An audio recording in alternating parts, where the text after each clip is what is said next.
উকিল ম্যাডাম, চিহ্ন না দেখা গেলে শালার মানুষ নিজের গায়ের জন্মদাগ ভুলে যায়, আমারই কি মনে রাখবে? এই আমার চিহ্ন রইল, রেখে দিন আপনার কাছে। নয়তো আমাকে মনে রাখার মতো কেউ হয়তো থাকবে না দুনিয়ায়। কেউ মনে না রাখলে এই দুনিয়ার দিব্যি একটা আস্ত জয় আমিরকে ভুলে যাবে। এইটা ঠিক না।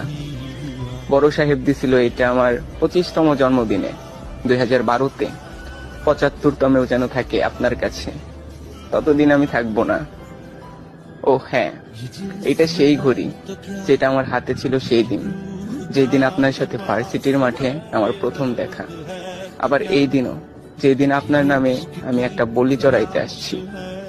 এই শালা ঘড়ি আমার জন্য কুফা আর আস্ত একটা বেঈমান। থাকে আমার হাতে, অথচ শালার কাটা টিকটিক করে আপনার নামে। তো ওইটা আপনার কাছেই থাকুক।